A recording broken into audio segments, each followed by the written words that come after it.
破阿飞！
这边看看。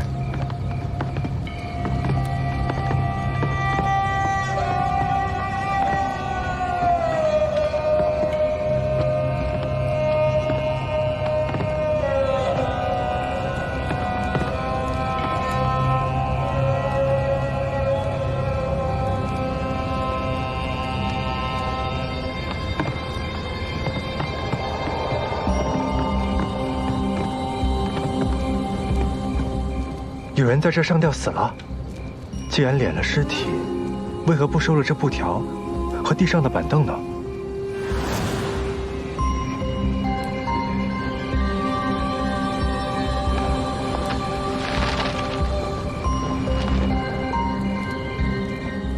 夜，鬼出于四方，又窥窃窗。惊恐耸立，千钧未破。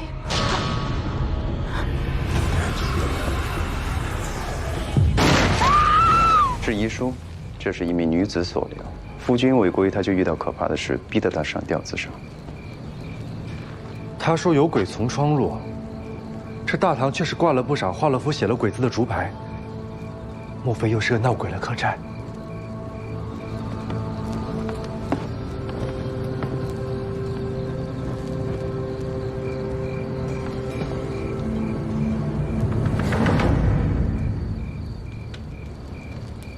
你们不觉得奇怪吗？这外面有风声，风却吹不进来，倒像是有人挡住了风。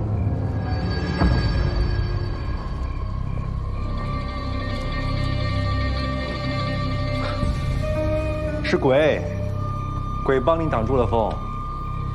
你有完没完？行，咱们各找各的。去。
有没有发现什么？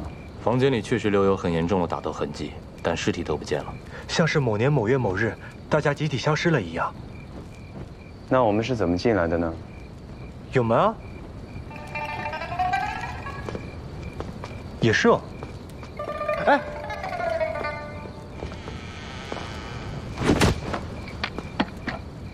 什么东西啊？这断掌是被活生生扯掉的。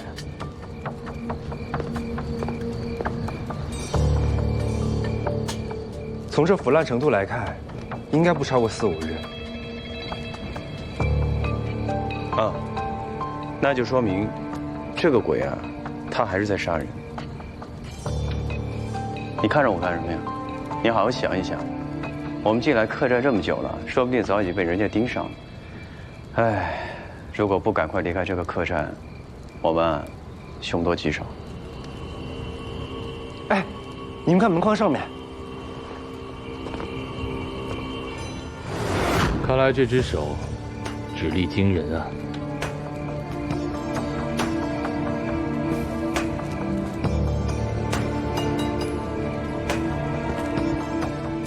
要不是有武功痕迹，我还以为这里面的人是被猛虎撕碎的。这柱子都被打断成这个样子，怕是这个野兽也是打不过这个断手的主人吧？ 哎，竟然能将韧性这么强的铜炉劈开了！一剑把铜炉劈成这样，武功不低呀。不过还是在我之下。切，看我干嘛？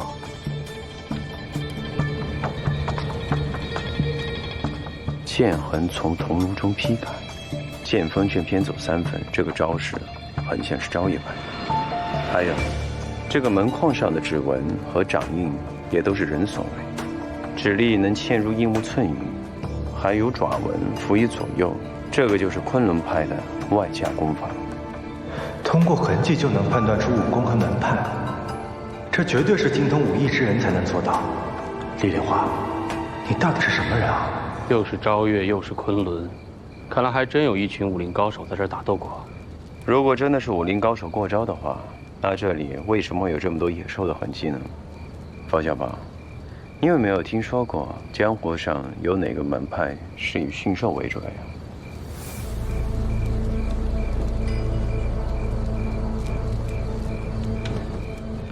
喂，啊，干嘛呀？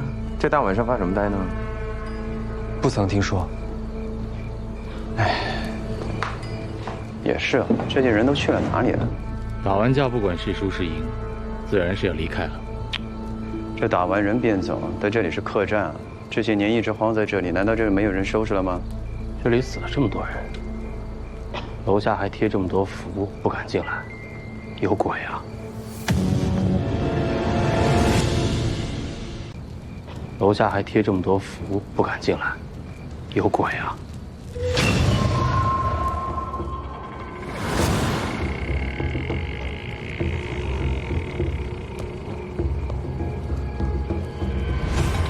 这个地方奇奇怪怪、阴阴森森的，咱们还是走吧。等等，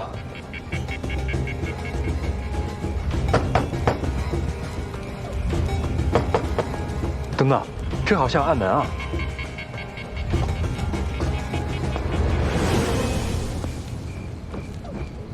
这里只有我们3个人，为何这里有双脚印啊？ 还真有鬼啊！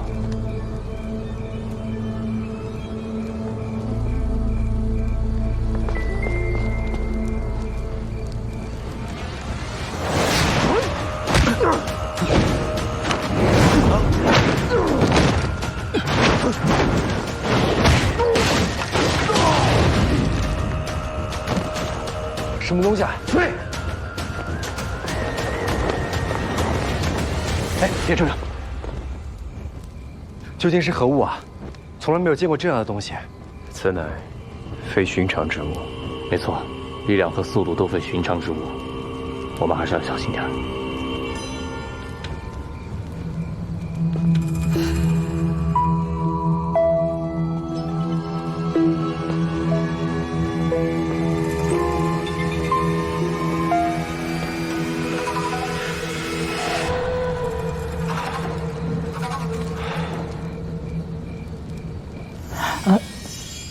是谁呀？朱爹错了。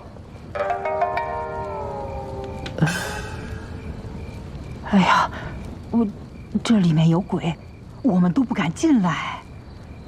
果然是有鬼啊！果真是有鬼啊！我们是看天色已经很晚了，本来想借宿一宿的，这没有想到这里面漆黑一片，实在是瘆人的很啊！是啊，多年前这客栈死了很多的人，你们赶紧出来吧！我是村中的长老，来者都是客，你们要是饿了、困了，就到我家住一晚上。那就打搅了。没事。废物！一个不会武功的游医，一个初出江湖的毛头小子都杀不掉，要你们有何用？属下无能，请圣女责罚。圣女，此次若只有他们2人，我们绝不会失手。没想到尊上也在，还出手帮了他们。尊上，这些天我处处派人寻找他的踪迹，为什么尊上会和他们在一起？尊上好像是不认识我们。你说什么？尊上当时问我们是谁，他又是谁？出手那是毫不留情啊！会不会是吴心怀，使他失了忆啊？那日黑衣人给尊上打入吴心怀时，我便觉得不对。后来派人处处寻不见尊上的踪影，我便更觉得不安。看来果真是出了问题。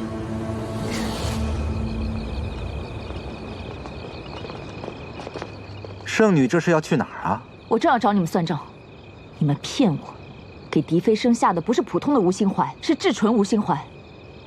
你们想要废掉他，那又如何？敢伤他，我就让你们付出代价。狄飞生现在只是失忆，又无多大损伤，反倒是你，将罗摩天兵落入他人之手，致使你我谋划之事功败垂成。圣女，你是否给在下一个交代呀？一时失手而已，我自会解决好，用不着你来操心。好，我不操心。风魔此次前来，是带给圣女一个惊喜。你想不想知道李相夷的下落？李相夷，你大费周章想试出李相夷的下落未果，而我派在乔安冕身边的密探近日传回消息，在乔安冕的体内发现了扬州慢的内息。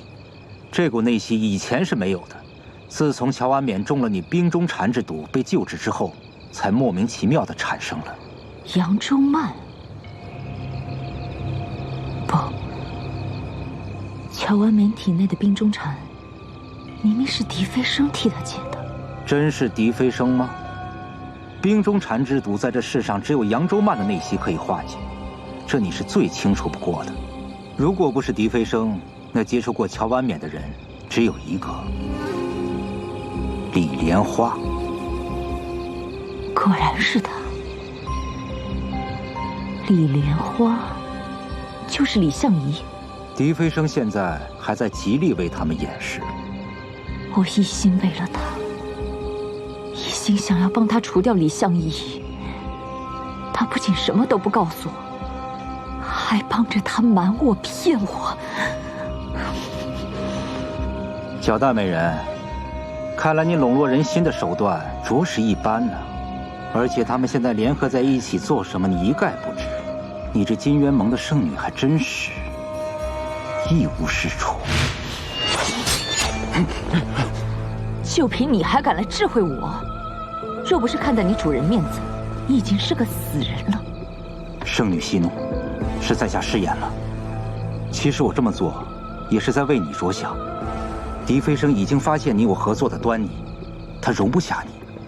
现在他失忆，岂不是更好？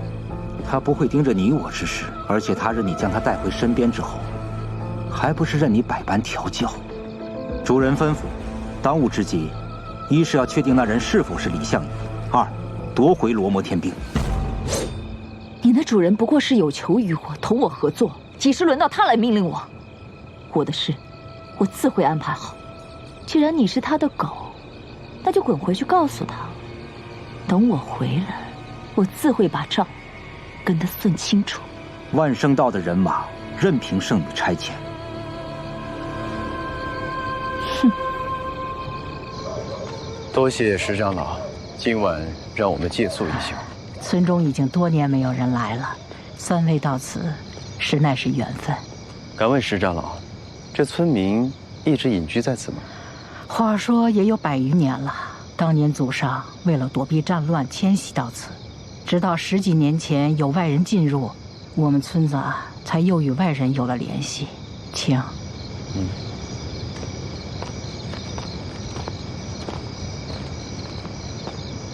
几位请坐。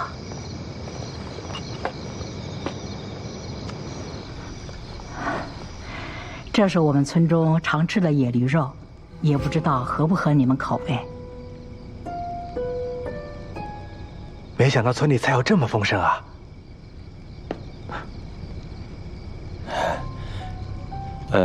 多谢石长老的盛情，只是在下最近在礼佛。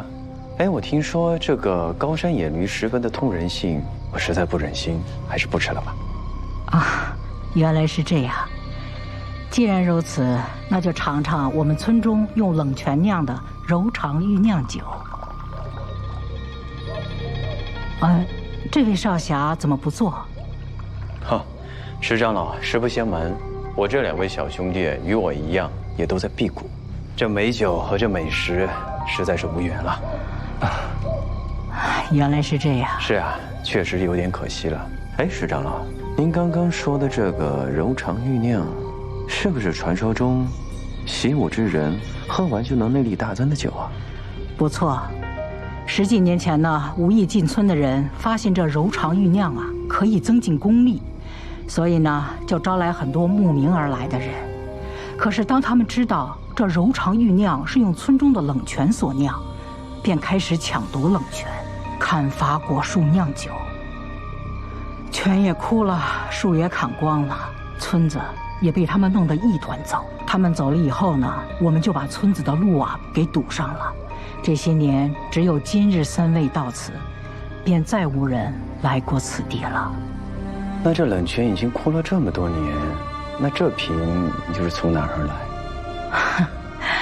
这么多年过去以后，没有人再抢这个冷泉了，所以山中的泉水渐渐的又有了一些。那村中的客栈就是当年为那些江湖人所建的，他们走了以后就没有人住了，所以一直荒着。哦，原来是这样啊。哎，石长老，那这客栈到底发生了什么呀？实不相瞒，10几年前呢，江湖那些人为了抢夺这么一点冷泉，在客栈里头打了起来，血流成河。都过了这么久了，也没人收拾一下。哎呀，那里面有鬼！村民呢是打算去收尸，可是谁知道一夜之间那尸体都不见了，肯定是那些人变的，他们会伤人，所以谁也不敢进去了。哦，这竟然是这样啊！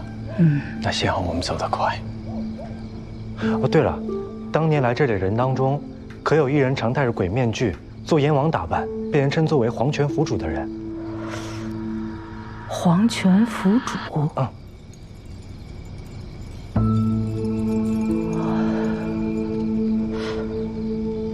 哎呀，来来往往的江湖人太多了，过去这么多年了，老身也记不住了。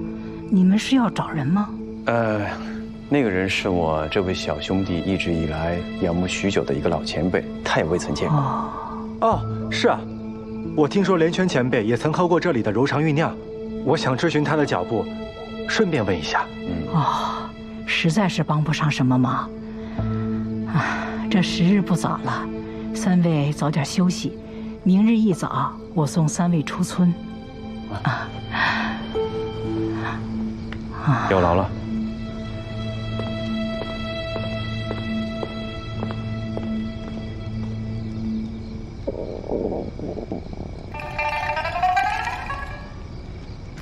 饿了？我避国。哎，那不是总得找个说辞吗？这一路过来，你们不觉得奇怪吗？没错，确实很奇怪。村民一见着我们就躲起来，避而不见。现在又准备了这么丰盛的食物，最好别碰。所以我看，这里肯定是黑店啊。切，又不正经了。这黑店不开在有人的地方，偏偏开这隐秘的角落。方多变，你有没有听说过呢？很多深山里面住着食人族，专吃人的。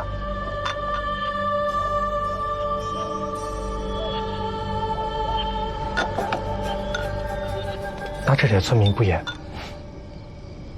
不行，带我们去厨房看看。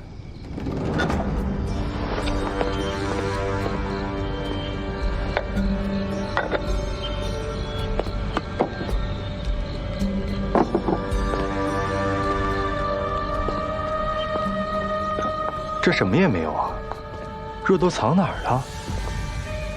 既然这村里吃的有问题，你们说，这黄泉府主会不会吃了这里的肉，喝了这里的酒就被暗算了？我记得苏小阳说过，查到他最后的行踪就是在石兽村，之后就再也没有他的消息了。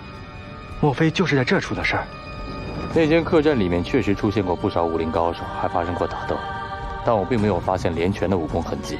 或许呢，他并没有进过客栈。客栈呢，一般都是短暂的停留。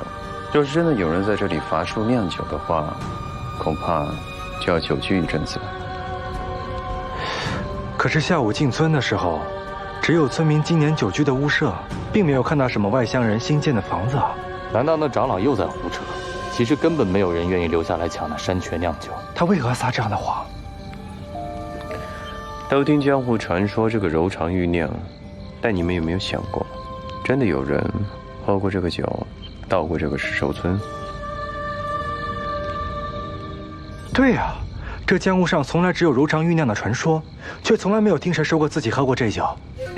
如果按照石长老所说，很多武林中人都来过此处，那江湖上应该有很多人到处吹着牛才是啊。柔肠玉酿可以增进内力，从何而来？许多人呢都慕名而来，却从未有人乘兴而归啊。我倒是听人说过，天鹰帮曾派弟子来寻过这柔肠玉酿，可后续是如何就不得而知了。你们想啊，来过这村子之后的人都消失了，那他们去了哪里？不行，今天晚上得坚持一点，不能睡觉了。陌生环境，我素来保持清醒。方多彪，那守夜的事就交给你了啊，我先去睡了，反正我醒着也起不了什么作用。哎，真的有什么事，你可机灵一点啊。等等，我见你在客栈倒是一眼就能看出各派的外家功夫，你这武学造诣不错啊，就别给我装谦虚了，留下来指点一二，说不定还能保护保护我。哎呦，你真的是想听什么各门各派的什么武功秘籍啊、刀谱剑谱？你挑个大白天，我一字不落的背给你听。可是练武打架呢，还有保护大家的安全，就全靠你了。这方面你最擅长啊。老狐狸，你少在背后骂我啊！死狐狸！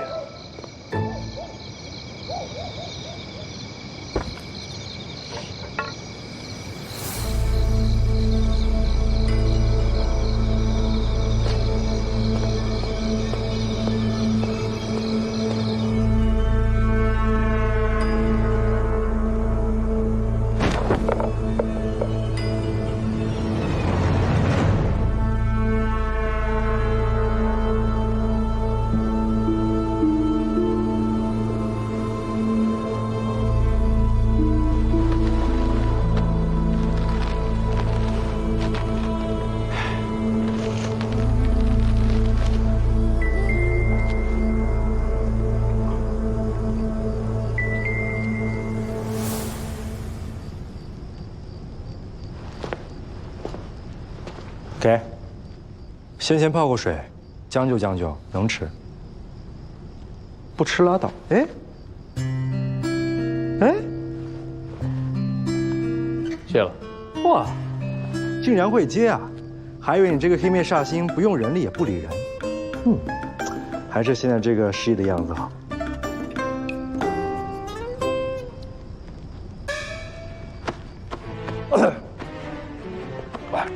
这里的东西你最好别碰。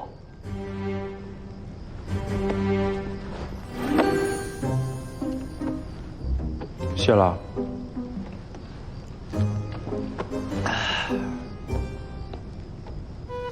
这人其实本性还不算太坏，或许正好能趁他失忆，好好改造一下。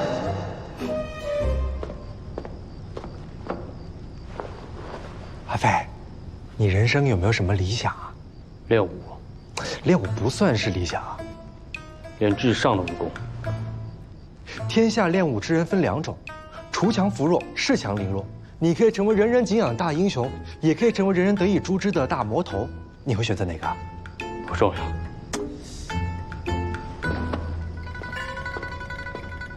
那我再换个问法，若是有人不小心得罪了你，你会怎么办？自然是杀了。那怎么行？古语有云：“君子莫大乎与人为善，善不积不足以成名，物不积不足以。”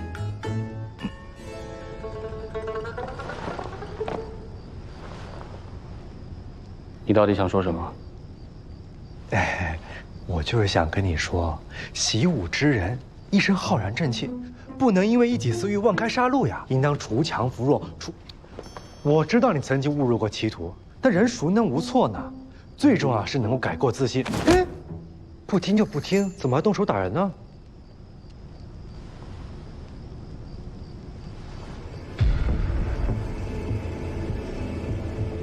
什么味道？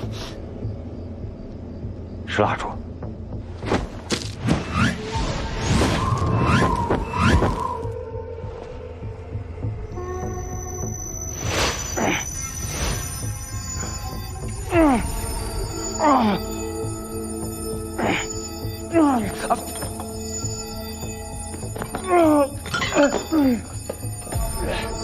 蜡烛里面藏了东西，还是晚了，吸进去了些。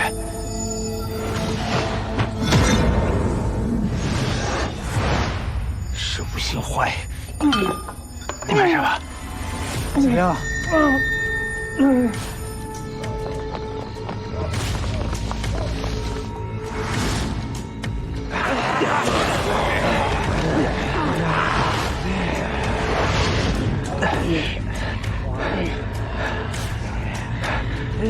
这什么东西啊？不知道啊。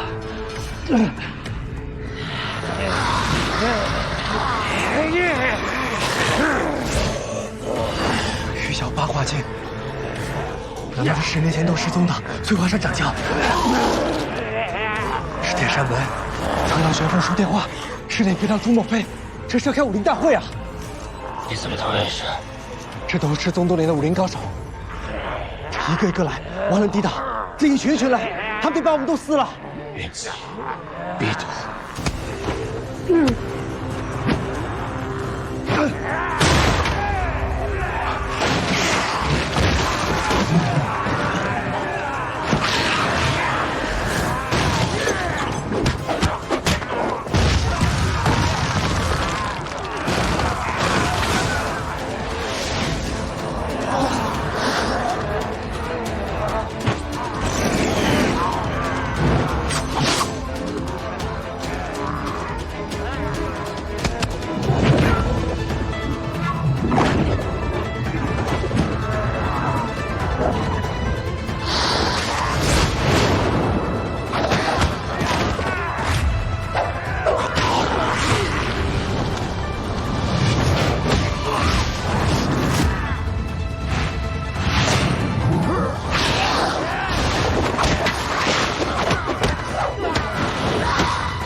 相宜，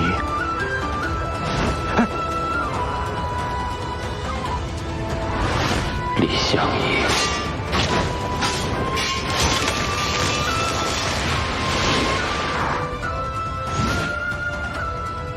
李莲花，李莲花，真是的。方多比啊，哎呀，刚才真是吓死我了。这幸好我躲得及时啊！刚刚有好几个怪物过来，那都是些什么人啊？你没事吧？啊？我有什么事啊？不是你干什么呀？别动手动脚摸来摸去的，莫名其妙，整天的。神经病似的。啊，怕你出事而已。那个蜡烛有问题，还好你没有点。我跟阿飞幸好上次那位白衣大侠出手相助。白衣大侠？什么白衣大侠？对，你可有见过白衣大侠？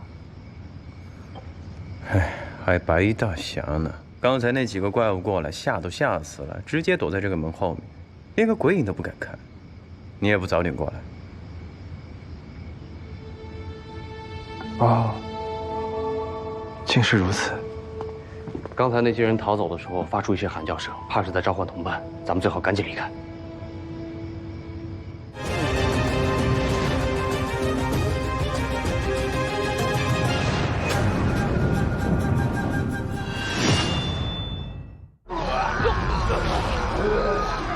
你的嘴是开过光吗？废话，动手！你猜这回白衣大侠会不会再出手？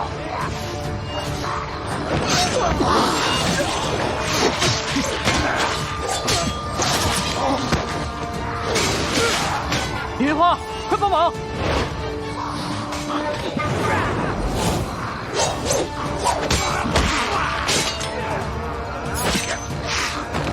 难道是我想错了？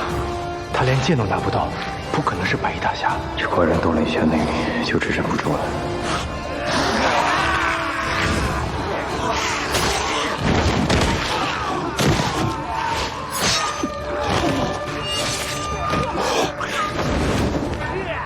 李莲花，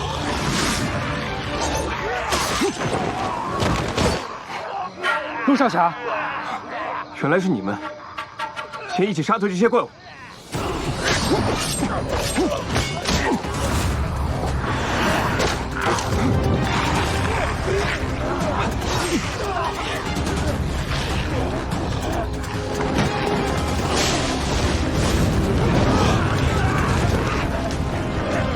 谢备军了，把伤口包好，他们闻见血更兴奋。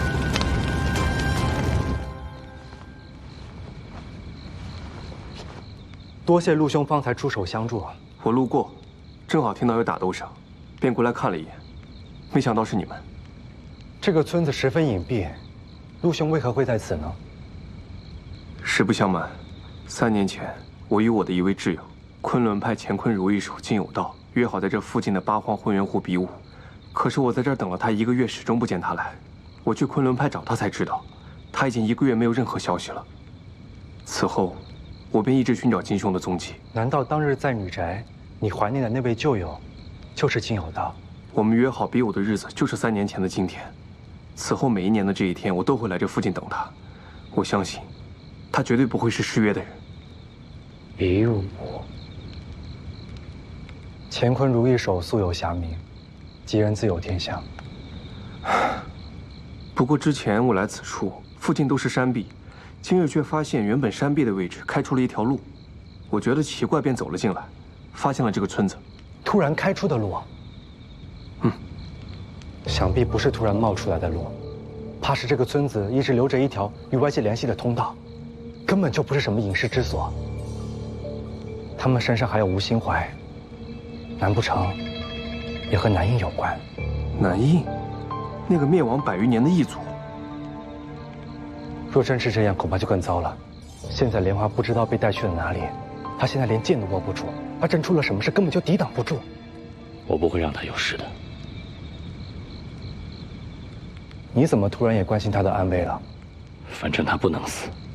咱们搞出这么大的动静，这长老、村民，居然没有一个人有反应。莫非这些村民是躲这些怪人去了？哎，小朋友，问一下，天黑了，叫你不要乱跑。难怪他们天一黑便不出门，就是为了躲这些人。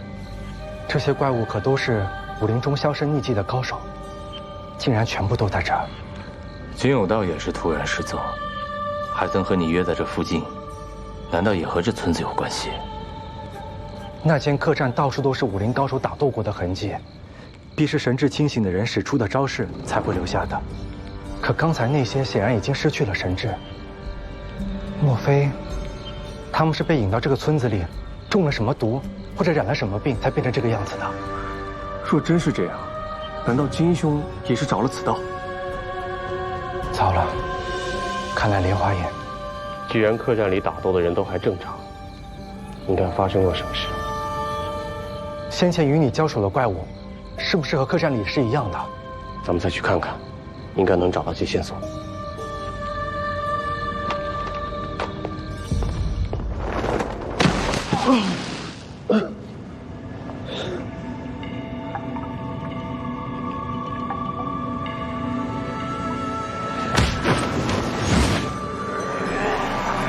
天无绝人之路，绝起来真没有路啊！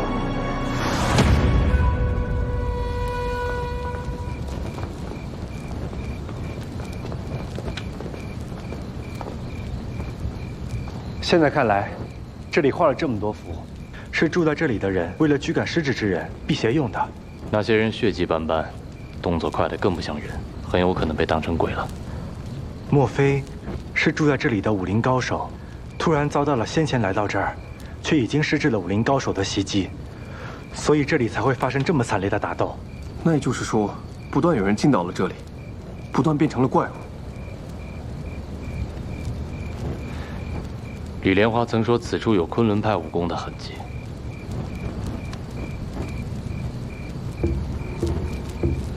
是他，我认得，天为掌，坤为爪，这当真是金兄的独门武功乾坤如意手。他当真来过这里，他现在究竟在何处？陆兄，江湖有传闻你是酒痴，你是酷爱喝酒吗？没错，但这有何关联？你可曾听说过这石兽村的柔肠酝酿呢？你说这就是传闻中的石兽村？不然呢？我曾和金兄说起过这柔肠酝酿，我虽不太相信酒能增进内力这件事。但我听闻此酒乃清泉所酿，想来必是香醇可口，一直想要一尝。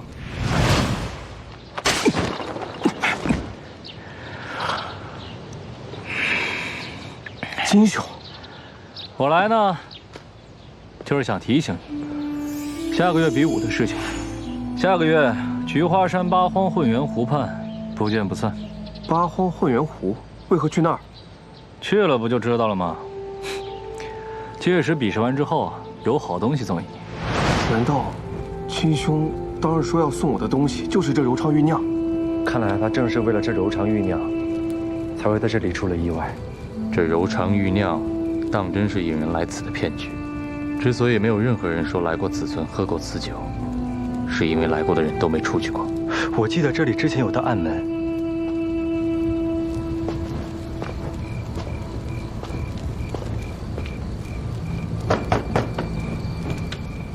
在这安装密室定有问题，兴许能找到什么线索。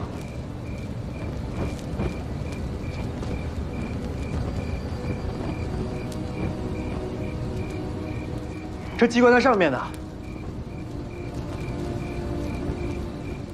啊！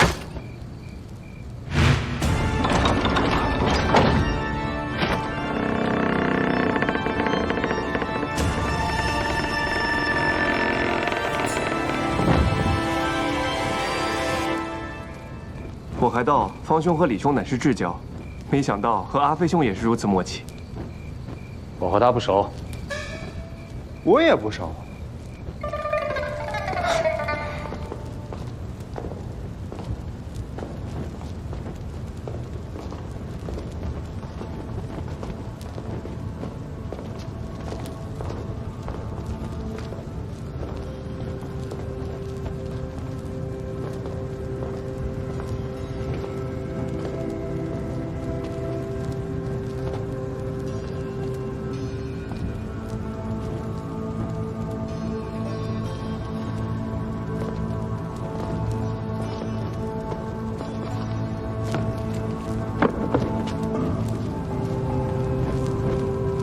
碎眼，果然又是南影。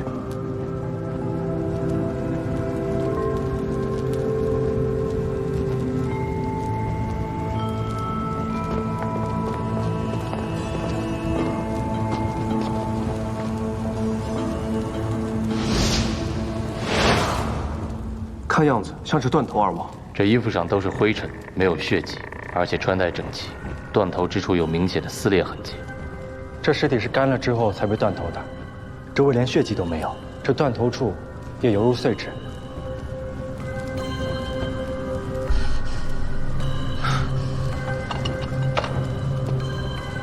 这是什么？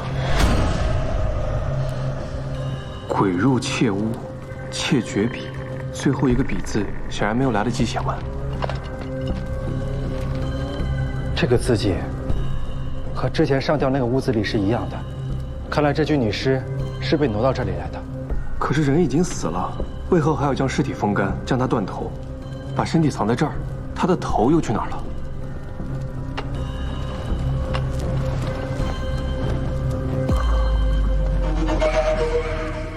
这又是什么南印的邪术啊？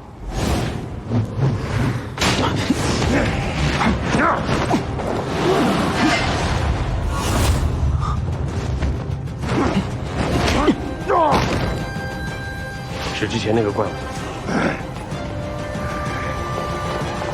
这怪物，我似乎在哪儿见过。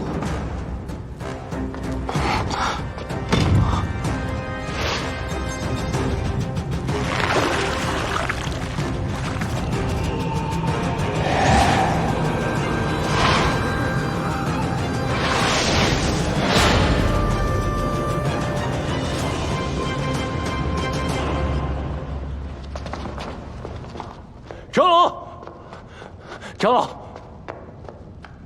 长老，人头神的使者们只抓到了一个，没有一次性处理干净。没想到这些人还真有点本事。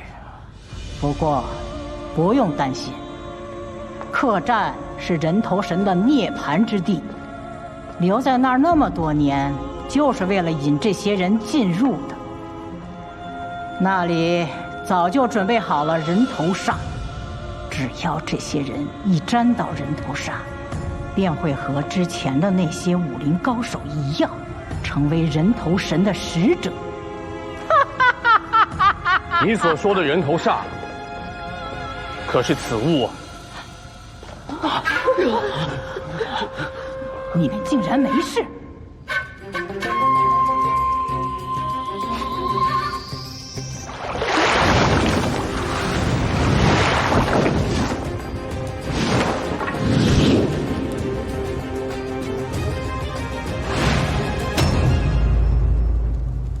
这什么呀？好恶心啊！是人的头骨。外面地上的褐色液体，就是这些东西。藤虫，一旦藤虫养成，便会以其为引，制成各种邪术。这南印人尤善这种东西，所以他们将尸体的头割下，就是为了养着藤虫。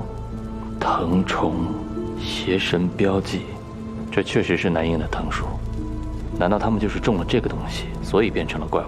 先是罗摩天兵、夜火藤，现在又是这种东西。这南印人到底想要干什么？无论如何，我们要找到那些作祟的村民，赶紧救出李莲花。之前被那些怪物围攻的时候，他们好像对斩下的人头避之不及。让人变成怪物的，也是人的头颅。难道他们害怕人头？我知道了，你还记不记得八荒混元湖上，我们看那些骷髅影子？山崖上的怪石倒影。对，我们一直以为那只是长得像骷髅的石头。我突然想明白一件事情，他们要用怪物来攻击我们，可这些怪物分明就分不清人啊！他们是如何保证自己不被误伤的呢？自然是躲起来，而且要躲，就躲在这些怪物害怕的地方。看来并非巧合，那些石头就不是什么自然奇观的怪石，而是人的头颅裹在泥浆里，垒在山崖上，用来驱赶怪物。对，他们一定躲在那附近。你们竟然没中人头煞！想让我们也变得不人不鬼吗？你们竟敢亵渎人头神！人头神，不过是饲养藤虫的尸体就被你们奉为神，还真是愚昧啊！上，快把人头神给我抢回来！快抢啊！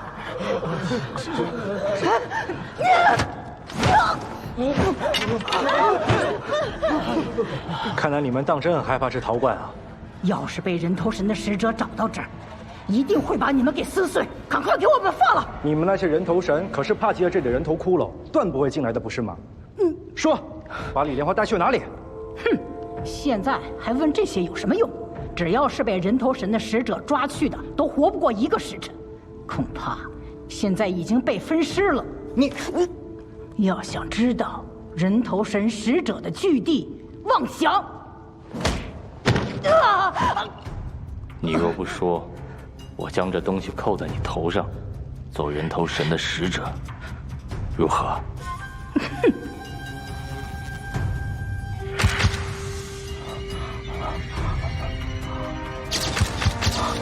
等等！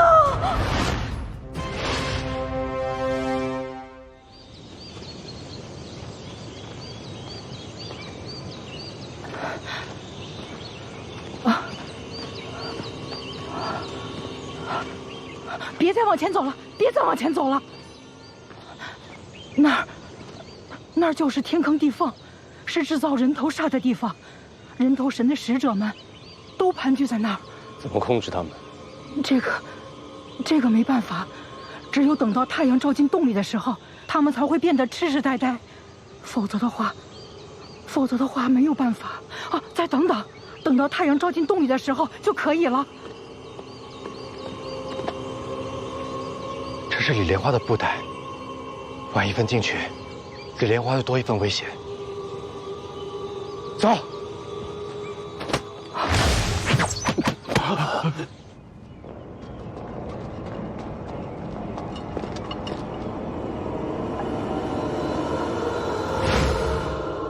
李莲花，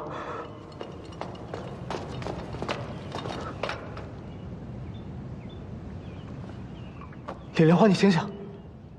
李莲花，怎么会有这么多血啊？你可千万别有事啊！我还有很多事情没问你呢，莲花，啊，你千万别死啊！我还有很多事情没问你呢。别吵了，我还没死呢，只是困了。你居然没事，还睡着了？你在这睡什么觉啊？别叫，来扶我起来。哎，哪来这么多血？哎，这对付那么多怪物，能不见血吗？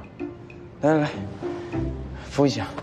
哎呦，哎，谢了啊，也谢了。哎，手怎么了？包得这么难看。早知道你没事，谁还来救你？哟，金兄，真的是你吗？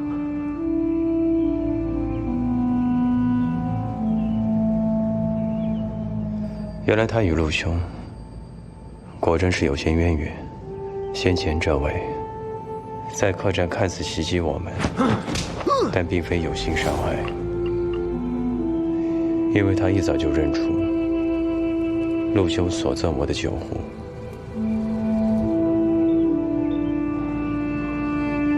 金兄，你还认得这酒壶？那你一定还认得我，对不对？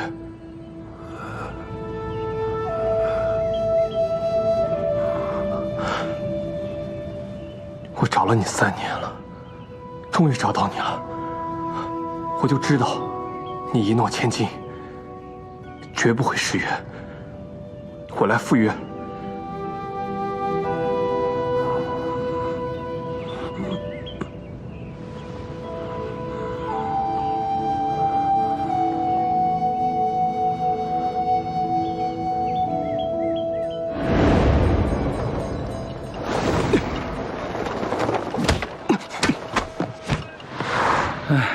今年这壶百花酿，归我了。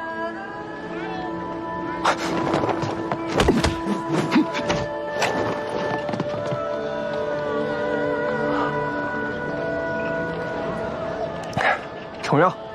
好啊，能在我手里讨到便宜的，你是第一个。这酒就让给你了。在下今有道。陆剑池。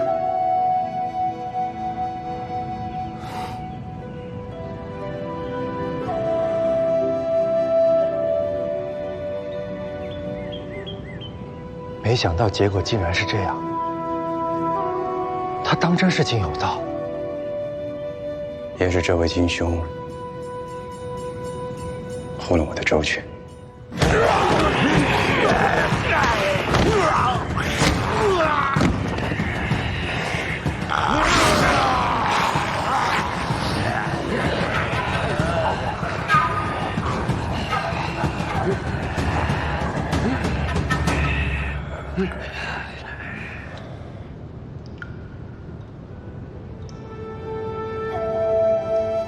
幸好有陆兄送我的这个酒葫芦在。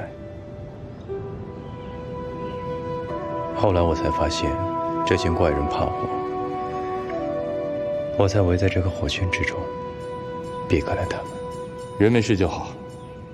其他怪人在哪？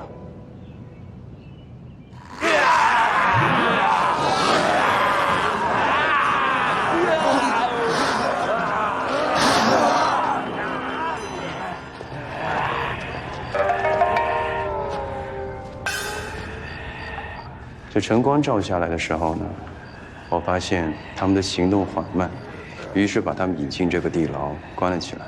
真是好险，幸好你撑到了天亮。是啊，都累了一个晚上，实在是太困了。本来想找个地方好好休息一下，就碰到某人，谢谢关心。不客气。男子汉这也疼啊！切。可是，为何金兄不惧日光呢？也许金兄的人头煞和10年前来的不太一样吧。人头煞？我在这里发现一些线索。这个天坑，其实就是南夷人用来炼藤虫的地方。这些武林中人，也是被他们骗过来当实验品的。但是这些藤虫，似乎都并没有炼成过。这些南夷人真可恶。那黄泉府主，可在这些人当中啊？这是黄泉剑，没错。黄泉府主的武器，那他不在这里。这是我在附近的石壁上发现的，证明他确实来过这里。黄泉府主有一招金蝉脱壳的剑法，是以折剑换生机，想必他早已脱险离开了这里。这岂不是又断了线索？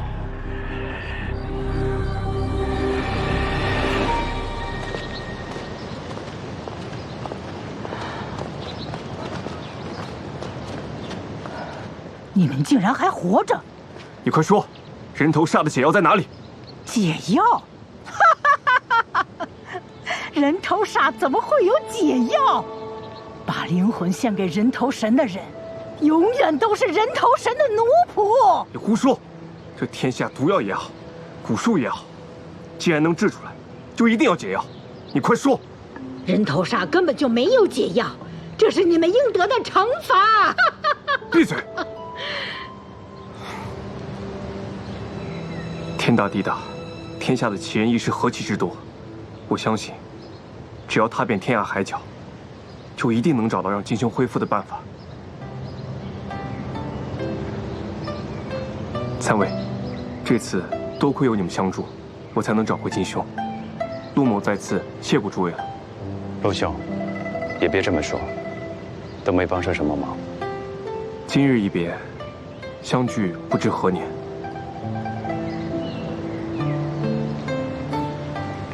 各位保重。陆兄保重，保重。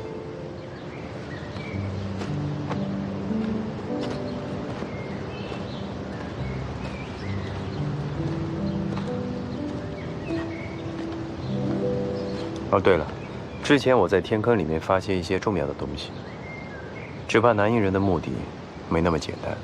先把这些人关起来，我带你们过去看一看。好。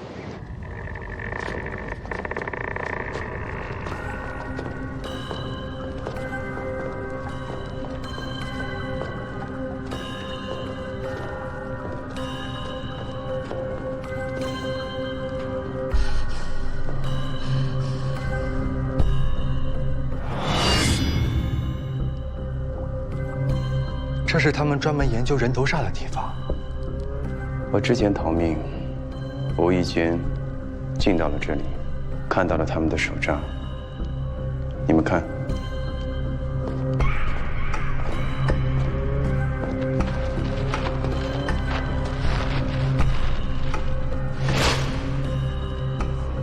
从墙上踏下来的古壁画，用人的头骨养虫卵，这分明是古南印秘术业火藤的炼制方法。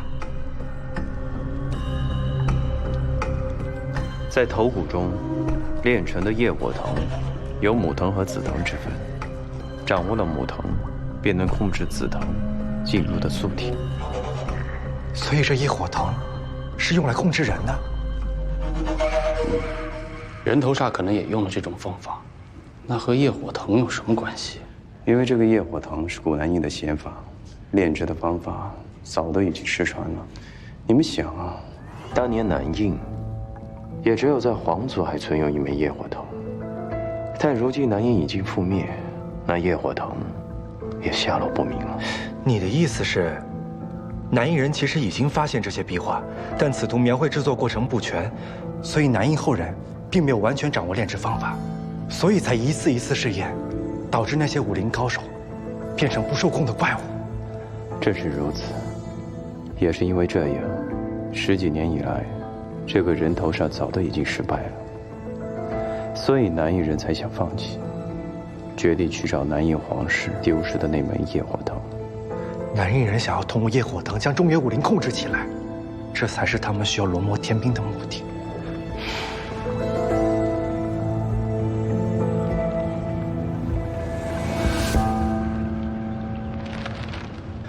石长老，我的猜测可有错了？看来我是猜对了呀。猜对了又怎么样？反正你们也出不去了。我已经通知我的主人，他带着金渊盟的人正往这儿赶来。你们知道了我们村子里的秘密，又毁了我们的人头煞，活不过今天。金渊盟，又是你们金渊盟害人。算了，你这10年都在闭关养伤，想必也不是你所为。金渊盟，南印人啊，买了雷火，炸毁了你在东海所有的一切。那你可知，焦立桥就是南印人。你密信所指是什么意思？你主人让我夺金渊盟的权？你所做之事，狄飞升迟早会知道。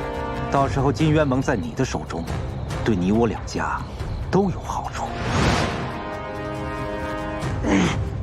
阿飞，你怎么了？我可没怪你啊，你别装啊！他的无心怀又发作了。阿飞，我记得这壁画上有解无心怀的方法，你看看。哦。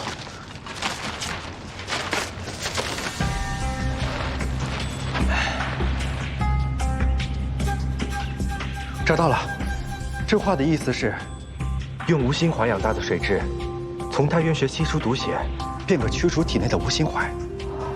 用无心怀养大的水蛭，你们既然会用无心怀，必是有这种水蛭在身边吧？就算是杀了我，我也不会告诉你水蛭。那就不劳烦你。你们作恶这么多年，就休想再逃脱了。等着被押回百川院188牢受刑吧。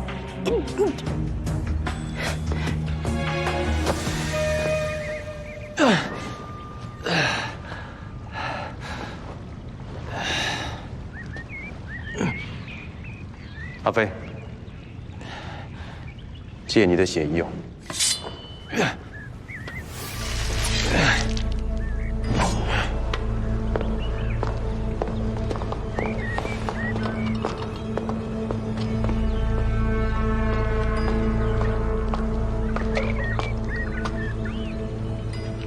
原来这里有水源。替他解了无心怀，他恢复记忆，可就变回原来的狄飞升了。你可想好了？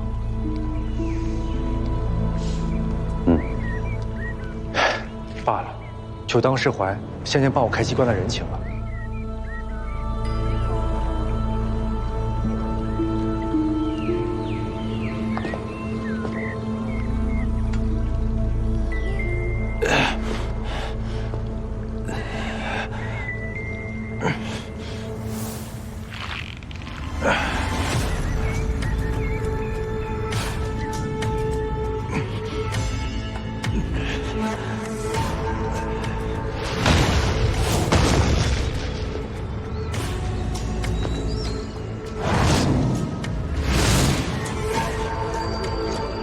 狄飞生此生只有一个对手，就是李相夷。此生只有一愿，就是赢他。那对不住，我也帮不了你。现如今，你就是天下第一。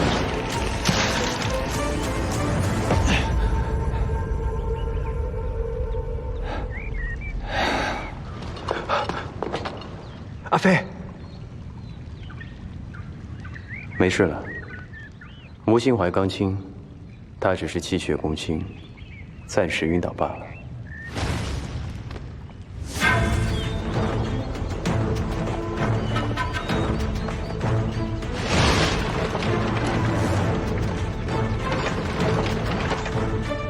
小宝，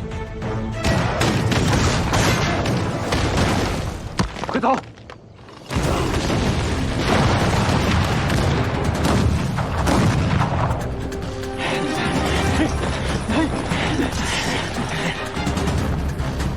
护阿飞！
游龙踏雪，相夷太监。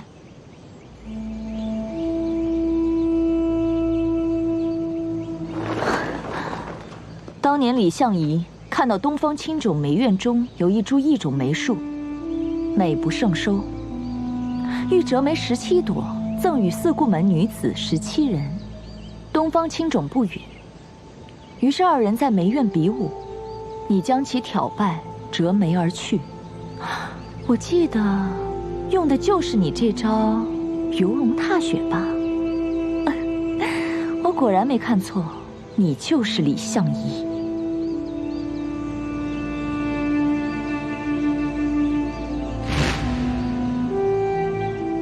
饶是破万军，凡进花肉骨。李门主，别来无恙。10年未见，你还是如此年轻英俊啊！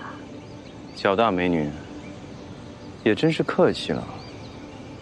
这10年未见，我看你这个样子，都见老了。当真是李相夷？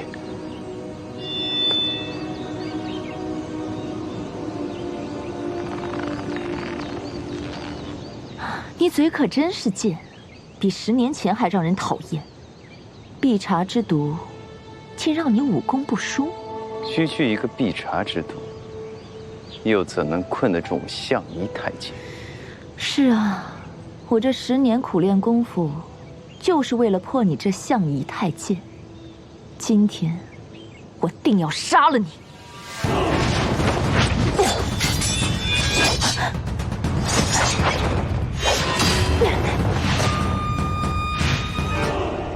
今日我先不与你斗，就尊上要紧，来日我再与你算账。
你醒了，李莲花。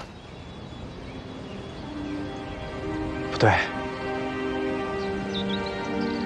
应该叫你李相夷了，对吧？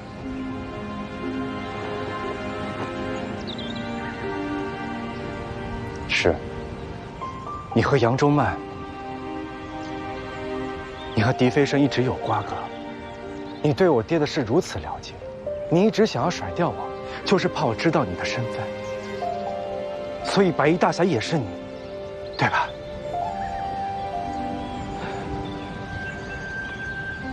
你居然瞒了我这么久，我居然什么都不知道，还在担心你的安危。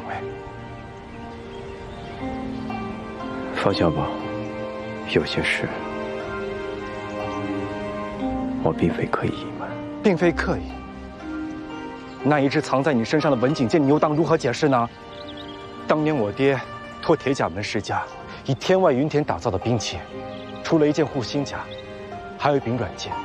牵引我爹骸骨的时候，我们都看见了。我爹就穿的那件护心甲，你可知？云铁剑硬柔韧，唯一能刺穿护心甲的，只有同为云铁打造的软剑，就是你手中这把文剑。云铁饮血便会泛出蓝光，你还想狡辩吗？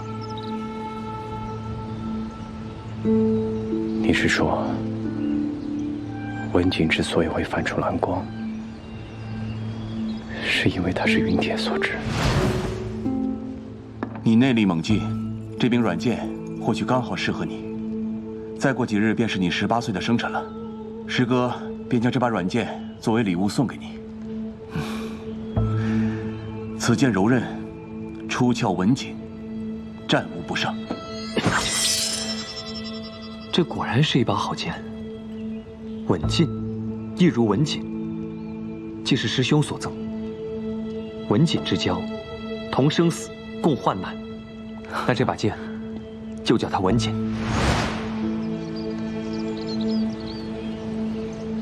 难道我的文锦剑，竟来自贺家那块云铁？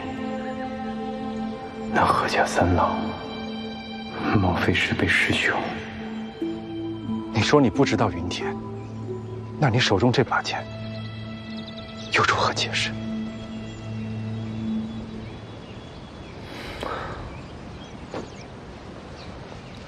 此事另有内情，并不是你想的这样。你说，是真是假，自会分辨。这把文锦，我也并不知道是云铁所制。原本，这把云铁是贺家。怎么？谎言被我拆穿了，不知如何解释？还是你现在连骗也不想骗我了？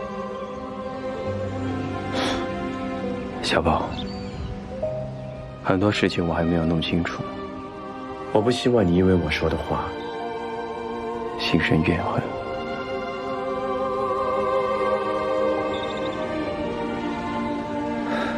请你再多给我一点的时间。李莲花，不，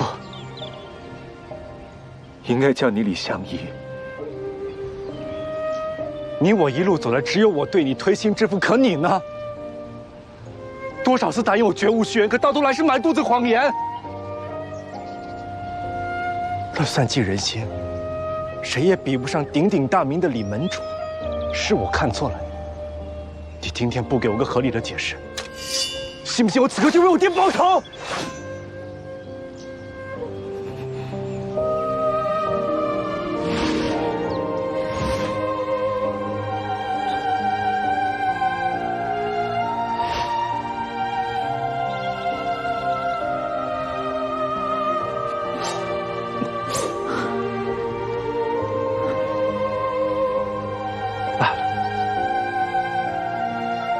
真假难辨，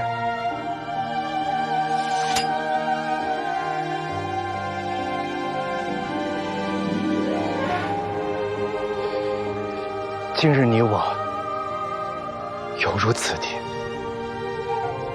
从此以后只当陌路。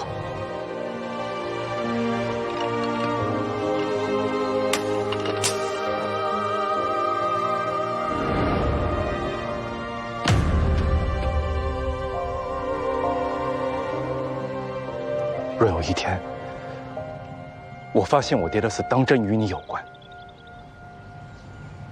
我必定来和你决一死战。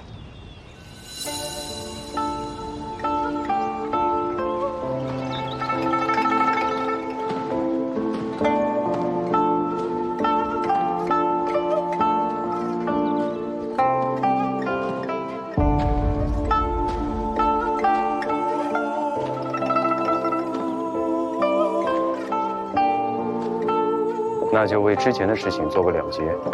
来，敬新朋友。新朋友？嗯，最好的朋友。